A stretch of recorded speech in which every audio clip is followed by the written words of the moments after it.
بسم اللہ الرحمن الرحیم اولئک الذین انعم اللہ علیہم من النبیین من ذریتہ آدم صدق الہ العالمین۔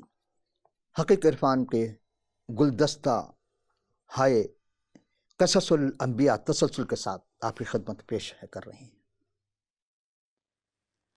حاضر اکرام، انبیاء مرسلین کی حالات و واقعات پر مبنی، معجزات پر مبنی پروگرام قصص الانبیاء۔ ہم نے گزشتہ نشست میں چند کتابوں کے حوالے کے ساتھ وہ چیزیں پیش کی تھیں، آج ہم اس کے جواب دیں گے اور بتائیں گے کہ ہاں واقعی انبیاء علیہ السلام کے متعلق جو روایتیں لکھی جاتی ہیں وہ اور ہوتی ہیں، حقیقت اور ہوتی ہے۔ عزیزان، حضرت ہنوک علیہ السلام کا نام قرآن شریف میں ادریس کے لقب سے پکارا گیا ہے، کوئی اور نام سے نہیں ہے، لیکن روایت میں ایسی سی باتیں درج کی گئیں جو آپ گزشتہ نشست میں سماعت فرما چکے ہیں۔ سورہ مریم 16واں پارہ 19واں سورہ آیت نمبر 56 اور 57 میں ہے کہ وَاذْكُرْ فِي الْكِتَابِ إِدْرِيسَ إِنَّهُ كَانَ صِدِّيقًا نَبِيًّا وَرَفَعُوهُ مَكَانًا عَلِيًّا۔ اور اس کتاب میں ادریس کا ذکر کرو جو ہمارا نبی تھا اور راست باز تھا، اور ہم نے اس کو اعلیٰ مقام پر، اعلیٰ مکان پر، اونچے مکان پر عطا کیا ہے، یعنی اونچے مقام پر ان کو لے گئے۔ اور ان سے متعلق جو گزشتہ نشست میں چند سوالات آئے تھے ان کے ہم نے کچھ جوابات دیے ہیں اور کچھ اب سوال باقی ہے۔ پہلے سوال یہ تھا کہ کیا حضرت ہنوک کا کوئی اور بھی نام ہے یا قرآن شریف میں نام نہیں ہے؟ جی ہاں، ہم نے کہا تھا آپ سے کہ ان کا نام ادریس کے لقب سے پکارا گیا ہے، ادریس کہا گیا ہے۔ اور حضرت ہنوک کی عمر، دوسرا سوال یہ ہے کہ حضرت ہنوک کی عمر مبارک کیا تھی جب کے ہم بچے کی ولادت باشہادت ہوئی، انہیں ان کا کیا نام رکھا تھا؟ عزیزان محترم، پہلے تو ہم گزشتہ نشست کی وہ باتیں آپ کی خدمت میں پیش کرتے چلیں جو اعتراض تھے کہ کہاں پیدا ہوئے، حنف میں پیدا ہوئے، مصر کے حنف میں پیدا ہوئے یا بابل میں، اور بھی دیگر باتیں تھیں۔ ہم صرف اتنا ہی کہیں گے کہ ان تینوں روایات کو کلام رب سے ہٹ کر قیاس کے بنیاد پر کی گئی ہے۔ دیکھیں، قیاس انسانی پاورفل نہیں ہوتی ہے، رب کی بات پاورفل ہے، رب کی بات میں صداقت ہے۔ انسان قیاس آرائی کرتا ہے، جہاں قیاس آرائی کی جائے گی وہیں اختلاف ہوں گے۔ چونکہ روح البیان کے جو مصنف ہے وہ یہی کہتے ہیں کہ بہت زیادہ اختلاف ہے۔ اختلاف کے وجوہات کیا ہیں، ہمیں یہ تلاش کرنا ہوگا۔ اختلاف کیوں پیدا ہوتے ہیں؟ جہاں قیاس آرائی کی جائے گی وہیں اختلاف ہوں گے، اور قیاس آرائی 50% درست بھی ہو سکتے ہیں، 50% غلط بھی۔ ہر کوئی قیاس کو بات نہیں مان سکتا۔ اب اسی لیے کلام رب کو افضلیت حاصل ہے۔ اب اگر ذرا سا غور فرما لیتے کہ چوتھی روایت میں ہے کہ ہر قوم کو انہوں نے اس کی زبان میں تبلیغ کی۔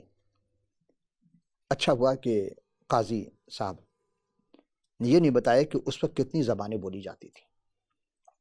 قیاس اور روایت کی بنیاد پر خدا کا دین قائم نہیں ہوتا۔ عزیزان محترم، قیاس غلط بھی ہوتے ہیں، صحیح بھی ہو سکتے ہیں، لیکن بہت سے لوگوں نے قیاس آرائی کر کے خدا کے بہت سارے وجود بنا دیے، بہت ساری صورت و شبیہ بنا دی کہ خدا اس شکل کا ہوگا، اس شکل کا، اس شکل کا ہوگا۔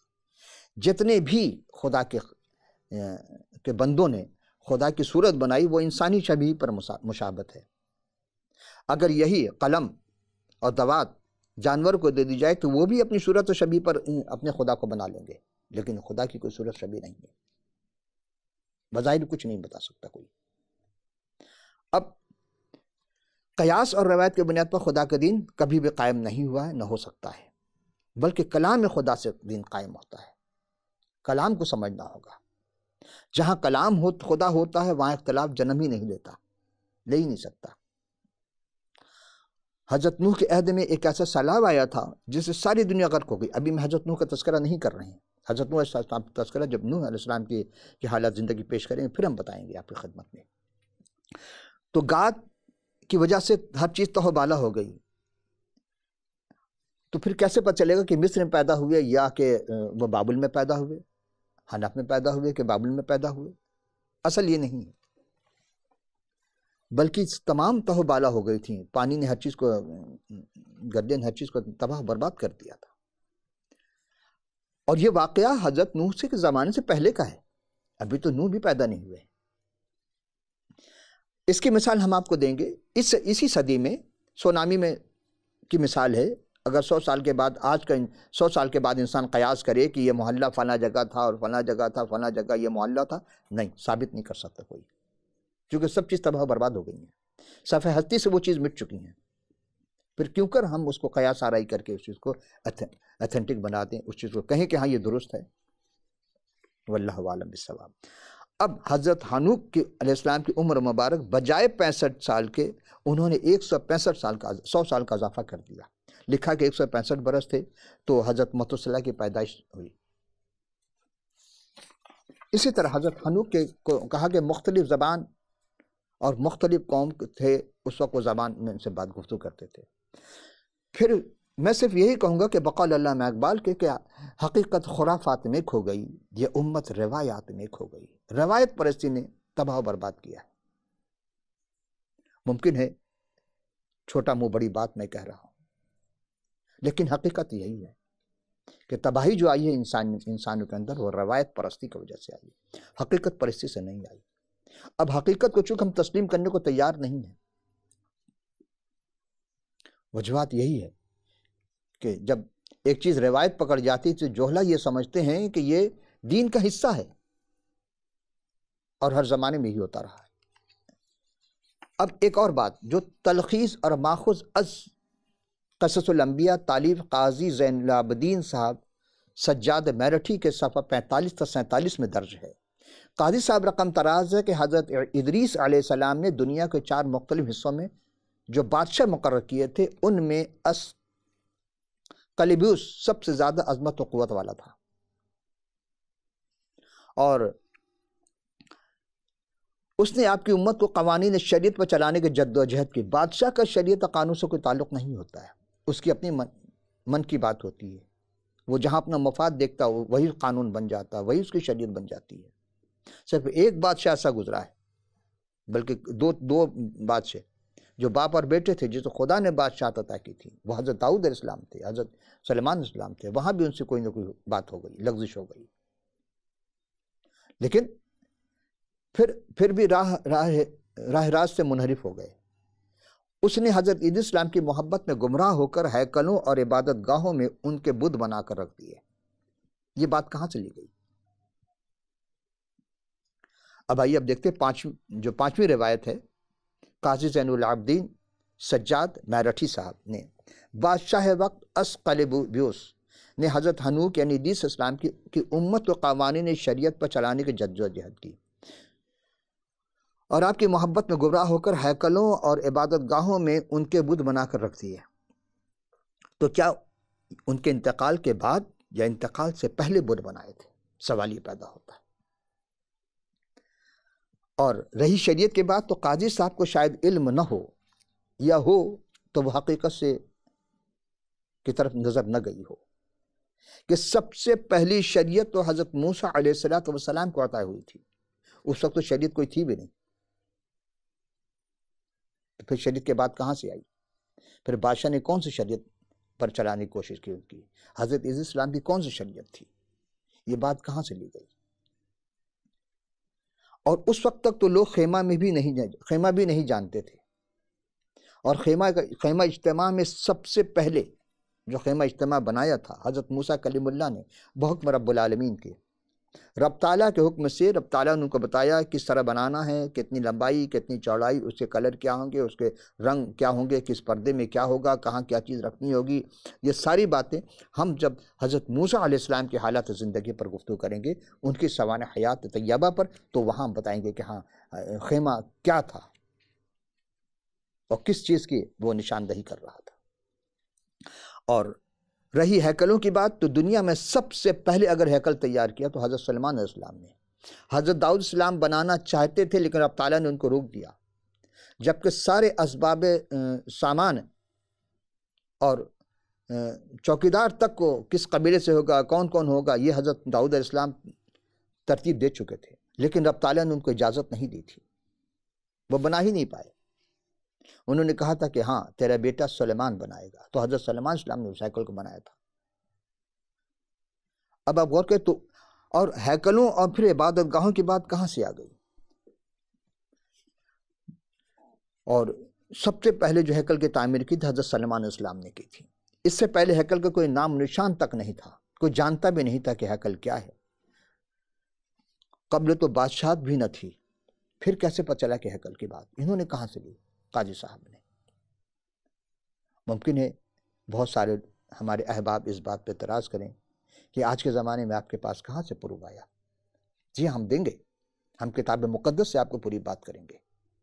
ابھی تو وہ سوال، یہ تمام باتیں کہاں سے لی گئیں؟ انہوں نے اپنی کتاب سے، ہر رائٹر آنے والے، ہر مصنف، ہر روایت لکھنے والا اپنے سے پہلے والے بزرگ کی کتابوں کا ریفرنس دے کے لکھ لیتا ہے۔ جب حضرت داؤد اور سلیمان السلام کے قصے پیش کریں گے تو وہاں ہم آپ کی خدمت پہ قاضیوں کے بارے میں بتائیں گے، قاضی کہاں سے ہوتے تھے، کب ہوتے تھے، بادشاہوں اور ہیکل کے متعلق بھی تفصیل سے بتائیں گے۔ آئیے اب دوسرا سوال تھا کہ جب ان کے ہاں بچے کی ولادت ہوئی، یعنی حضرت ہنوک علیہ السلام کی عمر مبارک کیا تھی؟ اس کا جواب آپ کو قرآن شریف میں نہیں ملے گا، روایت میں بھی نہیں ملے گی۔ روایت دیں گے کہاں سے؟ سوائے ایک کتاب، اور وہ ہے کتاب مقدس۔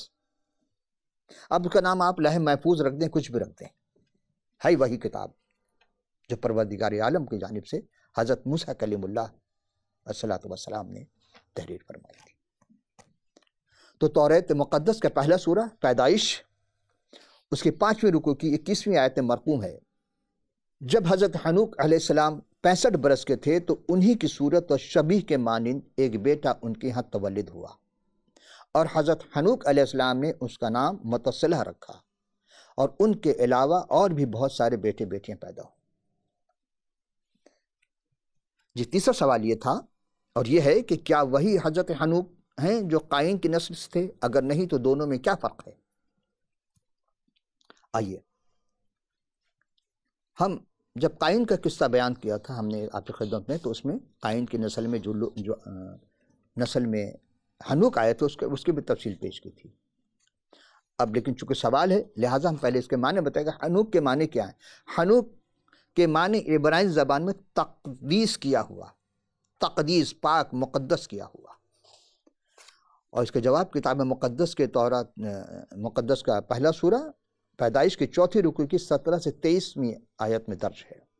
یوں مرقوم ہے کہ جس ہنوک اور لمک کا ذکر کیا گیا ہے ان دونوں کا تعلق قائن کی نسل سے تھا، لیکن ہم جس کا ذکر کر رہے ہیں وہ توریت شریف کے مقدس کے 5ویں رکوع کی 18 سے 27ویں آیت میں ہنک اور لمک کا تذکرہ یاد ہے۔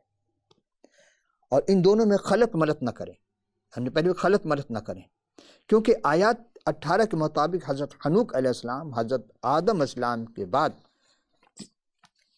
تیسری نہیں بلکہ 7ویں پشت میں ہیں، اور یہ حضرت سیت علیہ السلام کے نسل سے آ رہے ہیں، ان کے نسل پاک میں ہیں۔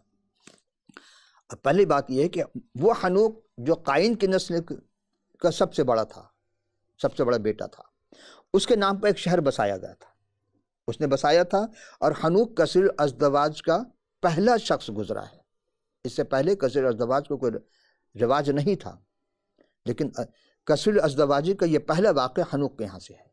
وہ خدا کے حکم کو مذاق اڑاتا تھا، اور لمک کا جو لمک اس کے بعد جو گزرا ہے پہلا گیت جس میں مضمون قتل اور تشدد ہے، اس گیت میں لمک اپنے بیویوں کو مخاطب کر کے کہتا ہے اور فخر سے بتاتا ہے کہ اس نے نوجوان کو اپنی دفاع کی خاطر جان سے مار ڈالا۔ اور اس کے حوالے پہ دیکھیے گا تفسیر کتاب جلد پیدائش کا استثناء مفسر ہیں والیم میکڈونلڈ صفحہ 38 میں درج ہے، اور اسی کو مترجم میں سیموئل ڈی چند، اور ناشر ہیں مشیر سعد خانہ فیروز پور لاہور۔ اور یہ واقعہ بھی درج ہے کہ اس نے کیسے خدا کے احکام کی خلاف ورزی کی، اور آج بھی جو لوگ کر رہے ہیں وہ سب کے سب قائن ہی کے نسل میں شمار ہوتے جا رہے ہیں۔ چونکہ وہاں پر عزیزان محترم، یہاں ایک ہم آپ کی توجہ دلانا چاہتے ہیں، کتابوں کے ریفرنس، حوالہ جات سے یہ اندازہ ہوتا ہے کہ قائن کی نسل میں ایک بھی نیکوکار نہ تھا۔ اب آئیے عزیزان محترم، ہم آپ کی توجہ اہل طریقت جس کو سلسلے والے کہتے ہیں، ہم اس طرف چلتے ہیں کہ اہل طریقت اور اہل سلاسل اور اہل دنیا میں تضاد ہے۔ اہل دنیا اور اہل طریقت میں تضاد ہے۔ بالکل اسی طرح حضرت آدم کے دو فرزند، قائن جس کو قابیل کہا جاتا ہے اور دوسرے حضرت سیت علیہ السلام، ان دونوں میں تضاد ہے، دونوں کی نسل میں تضاد ہے۔ قائن اور اس کی نسل لعنتی قرار پائی ہے، کیونکہ قائن کا جو شجرہ ہے وہ شجرہ خبیثہ اس کو پروان چڑھاتا ہے۔ اس نے شجرہ خبیثہ کو پروان چڑھایا اور اس کی نسل کی وجہ سے لوگ گناہ آلود زندگی گزارتے رہے اور توبہ بھی نہیں کی، اور اسی سبب سے وہ لعنتی ٹھہرے۔ اور دوسری جانب حضرت سیت علیہ السلام نے شجرہ طیبہ کو پروان چڑھایا، اور ان کی نسل پاک میں جتنے بھی انبیاء مرسلین آئے وہ انسان کی ہدایت اور رہنمائی کے لیے مبعوث ہوئے تھے، انسان کو گناہ اور شرک سے بچایا۔ اسی سبب سے ان پر درود و سلام ہے، جبکہ قائن کے نسل پر درود و سلام نہیں ہے، وہاں لعنت بھیجی ہے خدا نے۔ اب فرق واضح ہوتا جا رہا ہے، دونوں کی نسل میں ایک ہی نام کی دو شخصیت مگر فطرت متضاد، جدا جدا۔ پہلا حنوک اور لمک کا تعلق شجرہ خبیثہ سے ہے، اور کیونکہ اس نے اپنے گناہ سے توبہ نہ کی بلکہ فخر و مباحت میں مبتلا ہو کر قتل اور غارت گری کو اس نے وجہ سے وہ ناری ہو گیا، یعنی آگ اور گندھک کے جھیل اس کا مقدر بنا۔ جبکہ دوسری طرف حضرت حنوک علیہ السلام حضرت لمک علیہ السلام کا تعلق شجرہ طیبہ سے ہے۔ دیکھیں حنوک وہاں بھی ہے لیکن وہاں علیہ السلام نہیں کہیں گے، لمک وہاں بھی ہے لیکن لمک علیہ السلام نہیں کہیں گے، یہاں کہیں گے جہاں شجرہ طیبہ ہے وہاں ہم کہیں گے کہ حضرت حنوک علیہ السلام اور حضرت لمک علیہ السلام۔ ہم صرف حنوک کا تذکرہ کر رہے ہیں، اس لیے دونوں نام شجرہ طیبہ میں ہیں، اسی لیے ہم نے اس کو دونوں کو آپ کی خدمت پہ۔ یہی وہ بزرگ ہستیاں ہیں جن کی وجہ سے رب تعالیٰ نے منصوبہ ازلی کو قائم رکھا ہے اور اپنی تکمیلی مراحل کی جانب بڑھتا جا رہا تھا۔ منصوبہ ازلی کیا ہے؟ جب آدم علیہ السلام اور حوا علیہ السلام کو اور ابلیس کو جنت سے نکالا، اس باغ عدن سے نکالا، تو ابلیس سے کہا تھا کہ میں تیرے اور عورت کے درمیان، تیری نسل اور عورت کے نسل کے درمیان عداوت ڈالوں گا، وہ تیرے سر کو کچلے گا اور تو اس کی ایڑی پر کاٹے گا۔ تو یہ ازلی منصوبہ ہے۔ اب اس کے لیے جیسے جیسے ہم کلام خدا میں آگے بڑھیں گے آپ کی خدمت میں پیش کرتے چلیں گے۔ تو اب آئیے حضرت حنوک علیہ السلام سے متعلق باقی قصہ سماعت فرمائیے کہ حضرت حنوک یارد علیہ السلام کے فرزند تھے ارجمند۔ پھر غور کیجئے، حضرت حنوک جو تھے یارد کے فرزند ارجمند اور متصلہ کے والد ہیں، اور یہ حضرت آدم کے تیسرے فرزند ارجمند حضرت سیت علیہ السلام کی اولاد سے ہیں۔ حضرت آدم کی پشت ہفتم میں یہ حضرت تشریف فرما ہے، یعنی آئے ہیں۔ یہ نہایت نیک اور راستہ باز شخصیت کے مالک تھے۔ ان کے متعلق کلام مقدس میں گواہی ہے کہ یہ خدا کے ساتھ ساتھ چلتے تھے۔ پیدائش، توریت مقدس کا پہلا سورہ پیدائش اس کے 5ویں رکوع کی 24ویں آیت میں یہی الفاظ ہے کہ حضرت نوح اور حضرت حنوک ہی کے لیے استعمال ہوا ہے کہ یہ خدا کے ساتھ ساتھ چلتے تھے۔ اور پھر تیسرا سوال یہ تھا کہ حضرت حنوک علیہ السلام نے اپنے کس فرزند ارجمند کو بحکم خدا نبوت پر فائز کیا، عہدہ نبوت پر یا منصب نبوت پر فائز کیا؟ تو حضرت حنوک علیہ السلام نے اپنے فرزند حضرت متصلح علیہ السلام کو بحکم خدا عہدہ یا منصب نبوت پر فائز کیا تھا۔ چوتھا سوال یہ تھا کہ حضرت متصلح علیہ السلام کی ولادت کے بعد حنوک علیہ السلام اور کتنے عرصہ باحیات رہے؟ اس کا جواب یہ ہے کہ حضرت متصلح علیہ السلام کی ولادت کے بعد حضرت حنوک علیہ السلام 300 برس تک باحیات رہے اور ان کے بہت سارے بیٹے بیٹیاں ہوئیں۔ وہ 365 برس تک خدا کے ساتھ ساتھ چلتے رہے۔ یہاں عزیزو 5واں سوال یہ تھا کہ حضرت حنوک علیہ السلام کا انتقال پرملال یعنی کس عمر میں ہوا؟ جی، قصص الانبیاء صفحہ 67، مصنف الحافظ اسماعیل بن عمر بن کثیر المعروف ابن کثیر، مترجم ہے علامہ مفتی ابو الصالح محمد فیض احمد اویسی، زاویہ پبلشرز نے اسے چھاپا ہے۔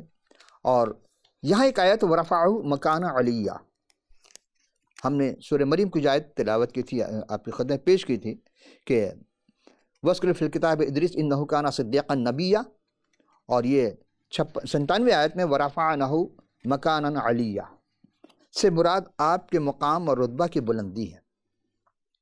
جیسا کہ صحیحین میں حدیث معراج میں ثابت ہے کہ حضور کا گزر جب معراج پہ گئے تھے پیغمبر اسلام، تو حضرت ادریس سے وہاں چوتھے آسمان پر ان کی ملاقات ہوئی تھی۔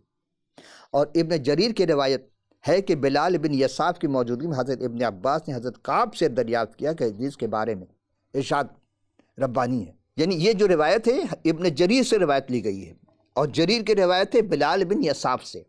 دیکھیں روایت در روایت ہو رہی ہے کہ حضرت ابن عباس نے حضرت کعب سے دریافت کیا کہ حضرت ادریس علیہ السلام کے بارے میں ارشاد ربانی ورفعناہ مکانا علیہ کا کیا مقصد ہے۔ یعنی صحابہ بھی ایک دوسرے کے بارے میں نہیں جانتے، اس سے ہم یہی عکس کریں گے، یا پھر وہ اس کو جاننا چاہتے، مزید دو ہی بات ہوں گی۔ تو حضرت کعب نے فرمایا کہ حضرت ادریس کو اللہ تعالیٰ نے وہی فرمائی کہ ہر روز تمہیں تمام بنی آدم کے نیک کاموں کے مطابق بلند کروں گا، نیک اعمال کے مطابق بلند کروں گا۔ شاید اس سے مراد اس دور کے لوگوں کے جتنے لوگ آئیں گے وہ جتنے بھی اعمال کریں گے ادریس اتنے بلند ہوتے پہ چلے جائیں گے۔ تو آپ نے یہ بات پسند کی کہ زیادہ سے زیادہ نیک اعمال کریں، اور ہم نے انہیں بلند مقام پر اٹھا لیا۔ وہاں یہ کہ ہم نے اسے بلند مقام پر اٹھا لیا۔ اس آیت کی تفسیر کرتے ہوئے ابو حاتم، ایک اور روایت ابو حاتم سے روایت ہے، وہ لکھتے ہیں کہ جب ملک الموت سے اس فرشتے کی ملاقات ہوئی جو حضرت ادریس علیہ السلام نے اس سے کہا کہ ذرا فرشتے اجل سے پوچھو کہ میری عمر کتنی عمر باقی ہے۔ فرشتہ ملک الموت نے پوچھا کہ جب کہ حضرت ادریس موجود ہیں تو ان کی باقی عمر کتنی ہے؟ فرشتہ اجل نے کہا کہ جب تک نہیں دیکھ لیتا کچھ نہیں بتا سکتا، یعنی کہ جو خدا کی طرف سے ہمیں احکام ملتا ہم اس میں نہیں دیکھ لیتے، بتا نہیں سکتے۔ پھر فرشتہ اجل نے آپ کو دیکھا اور کہا کہ آپ ایسے شخص کی عمر کے بارے میں مت پوچھیں جن کی عمر صرف پلک جھپکنے کی دیر تھی۔ اور فرشتہ نے اپنے پروں کے نیچے دیکھا تو حضرت ادریس رحلت فرما چکے تھے، یعنی فرشتہ جو تھا حضرت ادریس کو لے کر کے اپنے پر میں چھپا کر لے کر جا رہا تھا۔ ایک اور روایت میں ہے کہ وہ ان کی پیٹھ پہ تھے حضرت ادریس علیہ السلام، اور وہ لے کر جا رہے تھے۔ اور حضرت ادریس کے انتقال پر ملال ہوا تو اس وقت ان کی عمر مبارک 365 برس تھی۔ تذکرۃ الانبیاء، امیر علی، صفحہ نمبر 92، اس میں لکھتے حضرت حنوک یعنی ادریس کے بارے میں معلومات حاصل نہیں ہو سکی، اس میں علماء کا بہت اختلاف پایا جاتا ہے۔ ہاں انجیل کے مطابق 365 برس تھی۔ یہاں پھر سوال پیدا ہوتا ہے کہ ابو حاتم نے جو روایت نقل کی ہے کہ فرشتہ اور ملک الموت کا مکالمہ اور حضرت حنوک کے روح قبض کرنے کا واقعہ، اسی طرح حضرت حنوک کے بارے میں امیر علی تذکرۃ الانبیاء میں لکھا ہے کہ علماء میں بہت اختلاف ظاہر ہوا، اور حضرت حنوک کی عمر 365 برس کو وہ انجیل سے ثابت کر رہے ہیں۔ میں عرض کر دوں کہ انجیل جلیل میں عمر کا ذکر نہیں ہے، البتہ ایمان کا ذکر ہے۔ اور آج ہم جب غور کریں عزیزان محترم کہ ہماری گفتگو یہاں اختتام پذیر نہیں ہو رہی ہے، حضرت ادریس کے بارے میں ہم اگلی نشست میں پھر کچھ پیش کریں گے، یعنی حنوک علیہ السلام کے بارے میں آج ہم یہ اپنی گفتگو کو موقف کر رہے ہیں۔ اگلی نشست میں بتائیں گے کہ حضرت حنوک واقعی انتقال ہوا کہ نہیں ہوا۔